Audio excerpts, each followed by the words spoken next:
Hello guys, চলো আমি তোমাদেরকে আজকে স্মুদি বানিয়ে দেখাবো। তো এই স্মুদির জন্য কি কি উপকরণ লাগবে সেটাই আমি তোমাদেরকে দেখাচ্ছি। তো আমি এখানে একটা আঞ্জির নিয়ে নিয়েছি। তারপরে এই যে বাদামগুলো দেখছো, বিভিন্ন রকমের বাদাম আছে এখানে।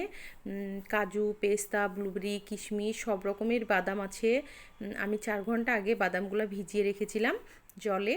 আর তারপরে আমি দিয়ে দিয়েছি খেজুর। খেজুরের বিচিগুলো আমি বের করে নিয়েছি। তারপরে এখানে দিয়েছি 2টো কলা। এটা আমি মিক্সি গ্রাইন্ডারে গ্রেট করে নেব, তার জন্য এগুলো দিয়ে দিলাম।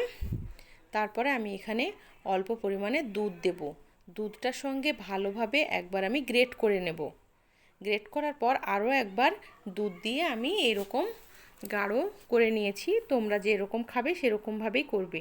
তো এই স্মুদিটা তোমরা ইফতারিতে খেতে পারো। এটা খুব হেলদি আর খুব টেস্টি। আমার তো খুব ভালো লাগে। তো সবাই ভালো থাকবে, সুস্থ থাকবে, খুশিতে থাকবে।